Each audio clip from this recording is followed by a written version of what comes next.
On today's episode, the Chicago Blackhawks are back in action tonight, taking on the Colorado Avalanche. I'll go over a preview of the matchup as well as both teams' projected lineups, and I'll also get into the latest updates we have on Blackhawks legend Patrick Kane. All that and plenty more right here on Locked On Blackhawks. You're Locked On Blackhawks, your daily podcast on the Chicago Blackhawks. Part of the Locked On Podcast Network, your team every day.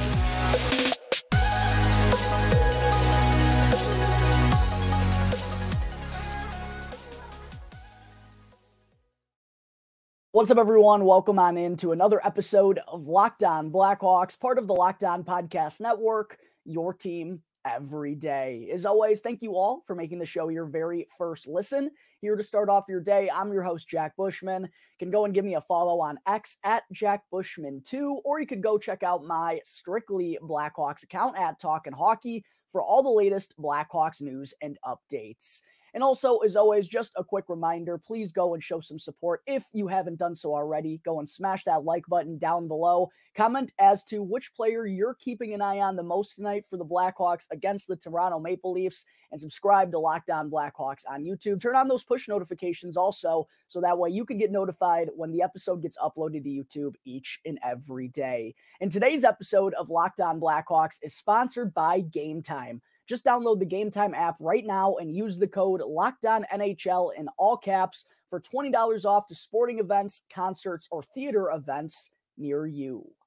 All right, good morning, everyone. As always, thank you all for joining me on another episode of Locked On Blackhawks, your one-stop shop for all things Chicago Blackhawks. And tonight, as I already mentioned, the Chicago Blackhawks are back in action, taking on the Colorado Avalanche to wrap up their 5-game road trip to kick off the 2023-2024 regular season. It's going to be a late puck drop for the folks here in the Chicagoland area. 9:30 p.m. Central Time puck drop, and the game will be broadcasted nationally on ESPN. So it's going to be a late one if you want to stay up and watch the Blackhawks take on the undefeated 2022 Stanley Cup champion Colorado Avalanche, off to a really hot start this year. They've already beat the Seattle Kraken twice, I believe, and the San Jose Sharks as well. Off to a 3-0-0 start. They've also only given up 4 goals in their opening 3 games, so going to be some tough sledding for the Blackhawks before they head back to Chicago, and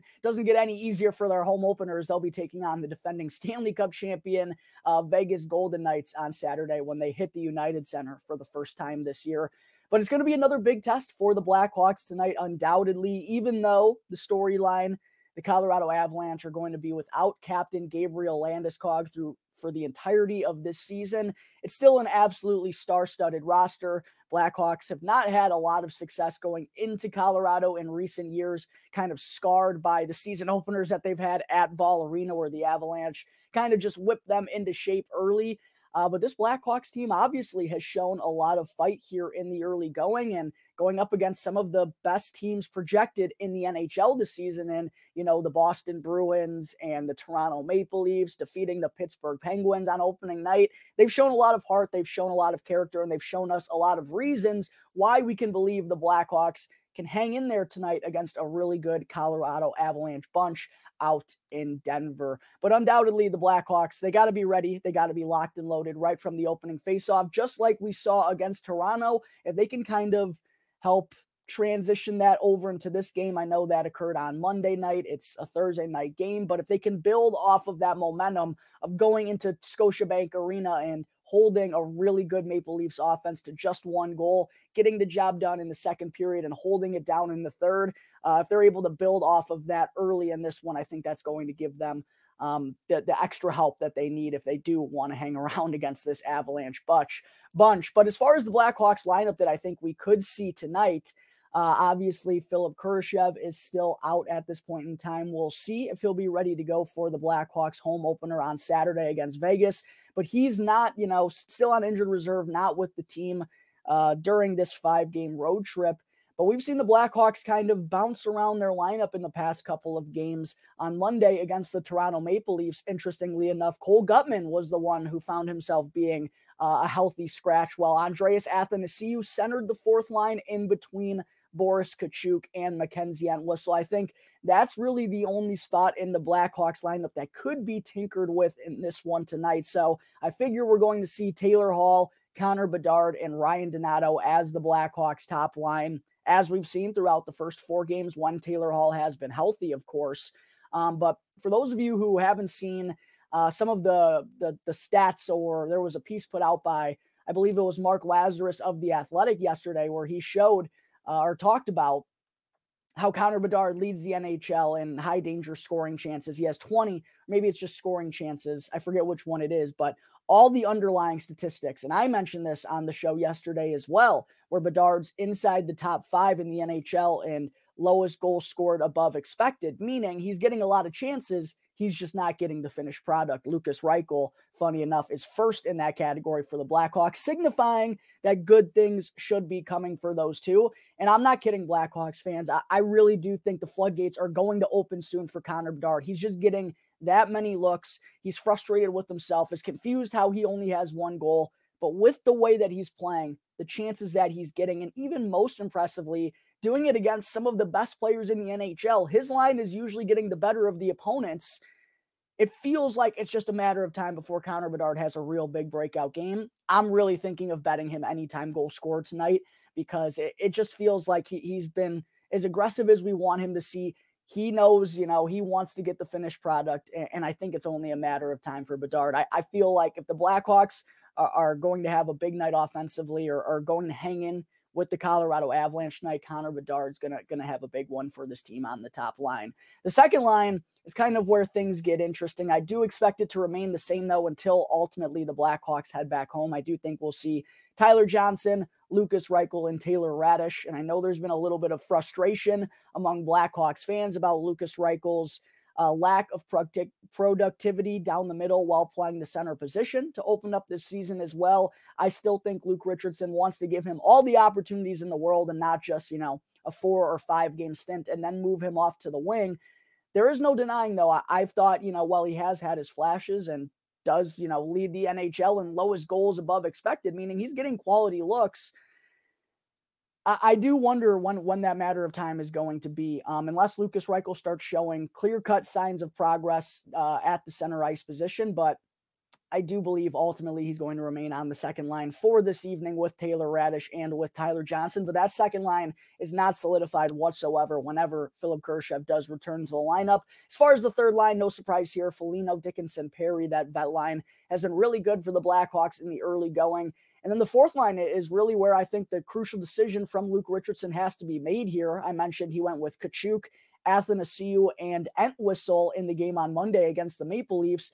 I just don't think you want to be scratching Cole Gutman regularly at the NHL level when he could be down in Rockford playing meaningful minutes there. And look, scratching him for 2 games in a row, it's not the end of the world. I don't want to be dramatic here, but I just still think there's upside with him there. And I know Andreas Athanasiou playing center may help this team right now with the struggles they have at the dot, but you're not learning anything long-term by putting Andreas Athanasiou down the middle. So to me, I think you got to get Cole Gutman back in there tonight. I think he should be centering the fourth line. No way you can take Athanasiou out, though, after the game that he had against the Leafs. 2 primary assists, made the most of his 11 minutes, 45 seconds of time on ice. I think you put him at the right wing on the fourth line with Cole Gutman. And then it comes down to a battle of Boris Kachuk and Mackenzie Entwistle. And with Macker scoring in his first game of action on Monday, I don't know how you'd take him out of the lineup either.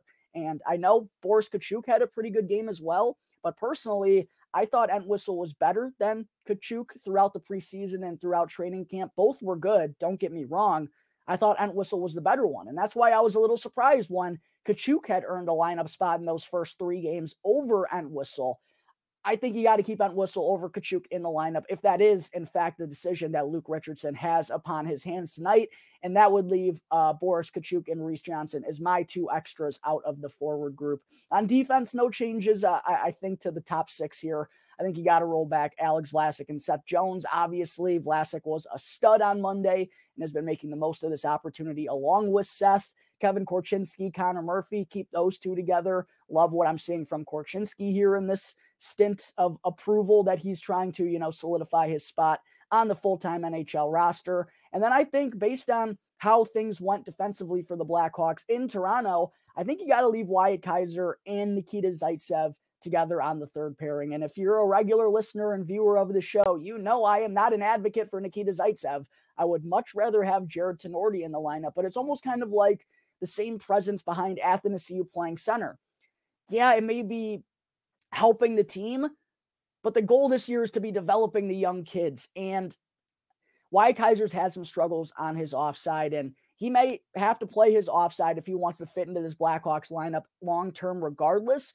But early on, when he's, still kind of getting his feet wet at the NHL level, I think it would help him to play his strong, natural side on the left side. And Jared Tenorti, I don't know if he's capable of playing the right, but Kaiser and Zaitsev weren't dreadful on Monday against Toronto. And if you got to play Nikita Zaitsev to get Wyatt Kaiser comfortable on his natural side, I'm there for it. So I do ultimately think the Blackhawks roll back the same defensive pairings that we saw on Monday here tonight against the Colorado Avalanche. And then in goal, Peter Mrazek figures to make his third start of the season. He's been absolutely spectacular so far, as has Arvid Soderblom. But of course, Blackhawks are going with a little bit of a split here. Peter Mrazek should be the one earning the start after Soderblom had a spectacular showing on Monday. Both guys have been good. I don't think there's any question that Mrazek is going to get this start, though.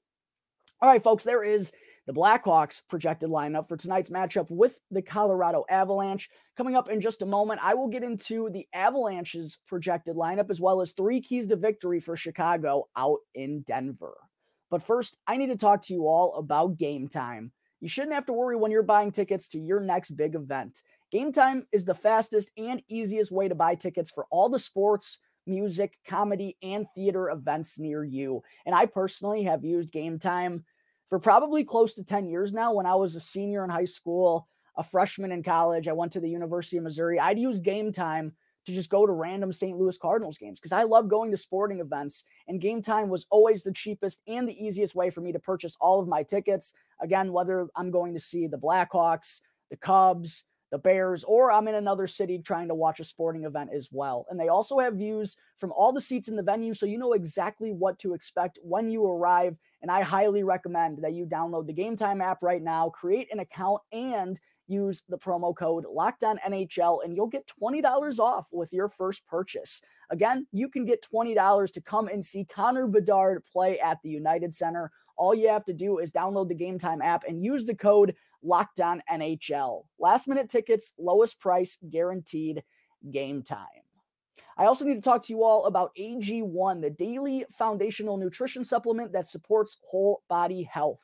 And I gave AG1 a try, and I now drink it literally every single day because I was so sick of taking so many supplements, and I wanted a single solution that supports my entire body and covers all of my nutritional bases every single day. And all you got to do, drink AG1 bright and early in the morning, whether that's before I'm working out or before I'm coming to record a podcast, before I'm getting to work, regardless of what it may be. All I have to do is mix 1 small scoop with water and drink it first thing in the morning. And I also like it because it costs me less than $3 per day, which is such a cheap and easy way to invest in both my health and my body. And if a comprehensive solution is what you are searching for, then go and try AG1 and you'll get a free 1-year supply of immune supporting vitamin D and 5 free travel packs with your first purchase. All you need to do is go and visit drinkag1.com/NHL network. Again, that's drinkag1.com/NHL network to check it out right now.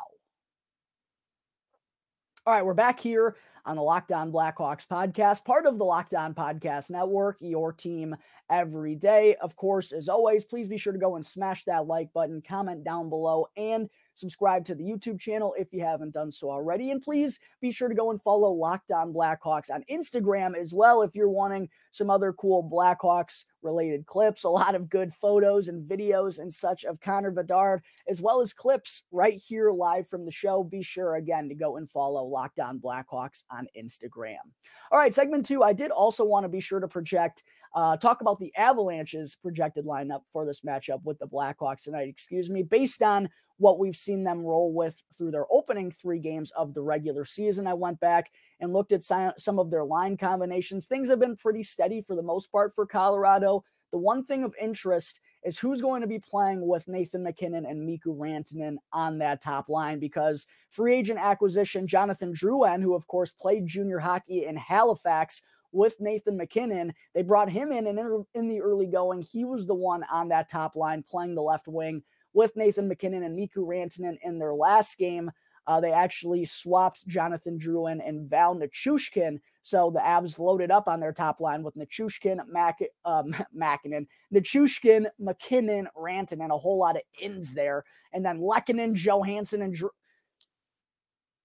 Is this really happening? They also have Colton, Olofsson.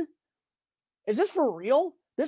I didn't even realize this until live on the show. Nichushkin, MacKinnon, Rantanen, Lehkonen, Johansson, Drouin, Colton, Olofsson. This is nuts. I didn't even realize this. Okay, regardless, I'm not going to go on that big of a side note. But yeah, that's kind of the interesting thing to keep an eye out for, what the Avs are going to do with their lineup tonight. Is it going to be Val Nichushkin on that top line, or are they going to go back with Jonathan Drouin? But what they had last game, Nichushkin, MacKinnon, Rantanen as the top line, Arturi Lehkonen, Ryan Johansson brought in this offseason from the Nashville Predators, centering the second line, and Jonathan Drouin playing on the right wing there. They've also had Miles Wood, Ross Colton, and Tomas Tatar as their third line in the early going, and then Andrew Cogliano, Olofsson, and is that Logan O'Connor or Drew O'Connor? I always get the O'Connors mixed up. There's Kyle O'Connor, there's Drew O'Connor, there's Logan O'Connor. Too many Connors, Connor Bedard, Connor McDavid, Connor McMichael. Crazy times out here. But I should probably know that. Don't need to think about it too much. Regardless, that's what the Avs have been going with as their fourth line here in the early going. And then defensively, a really sound top four of Devon Taves and Cale Makar, along with Bowen Byram and Samuel Girard. And then the third pairing, Blackhawks legend Jack Johnson, who I actually can't believe is still a lineup regular for someone in the NHL, let alone one of the top teams in the NHL. Jack Johnson is still playing regular games. I got to imagine he's at like 12, 13, 14 minutes a night, because last year he was struggling. I couldn't even imagine after another year. Is he 40 now? Man, credit to Jack Johnson for hanging around, but I don't know if that's the best decision by the Avalanche to have him regularly skating in their lineup. And then Josh Manson has been playing with him on the right side of the third defensive pairing here early for Colorado. As far as three keys to victory for the Blackhawks, I think priority number one has to be containing the big dogs, right? If you want to go into Colorado, you want to not only hang around with the Avalanche, but you want to build off of that momentum of the road victory against Toronto, go into Ball Arena and come away with another 2 points. I think priority number one has to be shutting down the big dogs. Mikko Rantanen leads the way for them in the early going. He has 5 points in the first 3 games. Cale Makar has 4 points as well, and Nathan MacKinnon has 3 points in his first 3 games of the season. And I think if you let those guys kind of go nuts, if you let them have multi-point games, I think you're probably going to lose if you're the Chicago Blackhawks. The more high scoring that this game is, I think the less that it favors the Blackhawks. So if you can hold down those studs, and look, I'm not saying shut them out completely. It's going to be a very tough task to do. That's one of the best lines and also one of the best defensemen in the entire NHL. But if you don't allow MacKinnon, Rantanen, and Makar to have double-digit nights, I think you're giving yourself a chance late in the game against a good Colorado Avalanche team. So that's my number one key to victory for the Blackhawks tonight.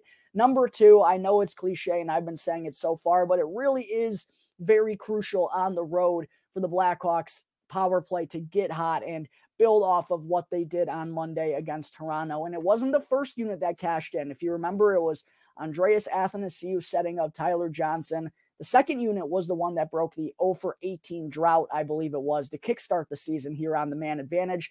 That top power play unit with Connor Bedard, Taylor Hall, Seth Jones, it's got to get something in this game against the Colorado Avalanche if you want to maintain, or else I think you're just even putting more pressure on your goalie and your offense. So let's go and get power play goals for 2 consecutive games and start having this thing head in the right direction. That's my number 2 key to victory for the Blackhawks. And number 3 is kind of a little bit of a tweener. I'll give you a 3 and a 4 here, but there is the potential, I think, that we could see the backup in that for the Colorado Avalanche in this one, because Alexander Georgiev has started all 3 games for them to open up the season. So if the Blackhawks do face Ivan Prosvetov, who's only got 13 games of NHL action under his belt, I think the third key to victory is get pucks on net early and often. This would be his first start of the season. Obviously, probably hasn't played since the preseason. It's been a week or 2 for him now since he's gotten in-game action. get the puck on net early and often. And if the Colorado Avalanche do, in fact, go with Georgiev and net, I think that then my key to victory would be for Peter Mrazek to win the goaltending battle against Georgiev, because if Georgiev is able to shut down the Blackhawks offense, like I said, I think the higher scoring that this game goes, the more it favors the Colorado Avalanche. If Peter Mrazek can hold Colorado to 3 goals or fewer against, I think that gives the Blackhawks their best chance at coming away with 2 points here tonight in Denver.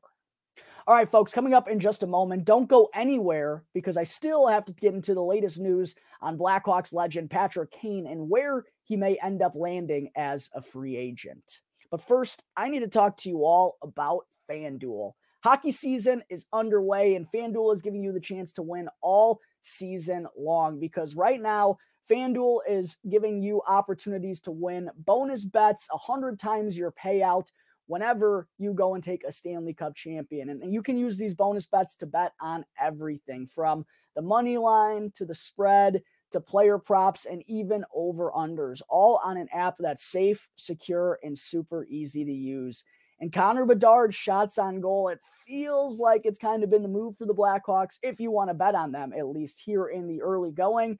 And I talked about it in the first segment of the show. I really do feel like Connor Bedard is going to get one tonight or sometime real soon here, because just based on all the opportunities that he's been looking, I'm certainly going to be betting on Connor Bedard here this evening. I love FanDuel. Again, it's a safe, secure, and super easy to use app, and I love how they pay me out instantly when I win. There's no better place to bet on the NHL than FanDuel. So sign up today and visit FanDuel.com/lockedon to start earning bonus bets with America's #1 sportsbook. Again, that's FanDuel.com/lockedon. All right, segment 3. I also had to be sure to get into a Patrick Kane update that we got recently, none other than Frank Saravalli of the Daily Faceoff. And he said, obviously, this is not breaking news here. There is no shortage of interest in Patrick Kane as he's starting to ramp up and get ready to make his decision. And of course, we've been seeing videos and clips and content related on social media. And boy, oh boy, does Patrick Kane look good. The way that he's cutting out there, the stick handling, it truthfully does look like he's healthier than he's been in quite some time. And I've mentioned this on the show a lot. This wasn't just an issue that Patrick Kane dealt with last year. This has kind of been, but before it was obviously out to the public, this was a little bit of a rumor that was going around for 2, maybe 3 years that Patrick Kane wasn't fully healthy and had something going on with his hip. And then I think we just kind of saw the full effects of that last season, where even in his time with the Blackhawks, kind of looked like a shell of himself, and then obviously gets dealt to the New York Rangers and doesn't really live up to their expectations, which was quite unfortunate because, you know, in a city like that, you don't live up to the expectations, you're going to hear about it. And it's pretty unfortunate that Patrick Kane, it wasn't a result of, you know, a lack of effort or anything. It was just that he wasn't fully healthy when they acquired him. But now things are looking much better for the kid, and that's why there's a whole lot of intrigue. I will forever call Patrick Kane the kid, by the way. I don't want to hear anyone critiquing me on that, saying he's 33, 34 years old. He'll forever be the kid. But he is looking healthier than he's been in quite a while, and that's why there's a lot of teams supposedly having interest on Patrick Kane, and there's going to be no shortage of interest and teams reaching out to see if they could be able to work something out with the former 3-time Stanley Cup champion. But Frank Saravalli did give us a little bit of a tidbit, or I guess an update as to 3 teams he's personally keeping an eye out for. But he did go on to say that these are not the only 3 teams in the mix, and there's undoubtedly going to be a slew more of them. But the 3 teams that Saravalli mentioned that he's kind of thinking makes the most sense for Kaner at this point in time, first and foremost, he mentioned the Buffalo Sabres, of course, Patrick Kane's hometown team. I do think it would also make sense given how bright their future looks. It feels like they're kind of ready to take that next step this season and actually have some postseason aspirations for the first time in a while. They are off to a 1-2 start this year, and I do think while Patrick Kane is expected to make his decision sometime in early November, which is just a couple of weeks away, teams are still going to be playing, 5, 6 more, 7 more games. And maybe he even winds up waiting until mid-November because he wants to get a better idea of whether or not the team he's joining is going to be a playoff bunch. I think he would like to see the Buffalo Sabres get off to a decent start before he makes a commitment there. I also do wonder how much Patrick Kane really cares about going back to his hometown team. And I remember a couple of years ago, a source told me that Patrick Kane has just kind of always had this weird disdain for the city of Buffalo, and not like just a weird relationship with the city, because when he was younger, he got in a lot of trouble there. There was a lot of controversy, and maybe he just feels some type of way about Buffalo. I don't know whether or not that's true, but that's just what I have personally been told, is that Patrick Kane just kind of has a weird relationship with his hometown of Buffalo. So I do wonder if that impacts his influence at all here, but a lot of people are putting the links together saying his hometown team would make a lot of sense. I don't know if that's necessarily true, but Buffalo is figuring to be a team in the mix here. The other teams that Saravalli mentioned, the next one was the New York Rangers, which obviously it didn't work out for them last year, but the rumor has it Rangers were actually pretty happy with how Patrick Kane came in and established himself as a leader right away, and they liked what they saw, knowing that he wasn't fully healthy at the time when they acquired him. So I also think that city has just always been kind of the perfect spot for Patrick Kane, and I do wonder if he feels like he has a little bit of unfinished business there and wants to go back and show this fan base that he can help them win when he is right and when he is fully healthy. So I wonder if that plays an impact. And the Rangers, to me, have just always felt like the next destination for Patrick Kane after leaving the Chicago Blackhawks. That was my team heading into last year that I figured Kane was going to get traded to. It ended up happening.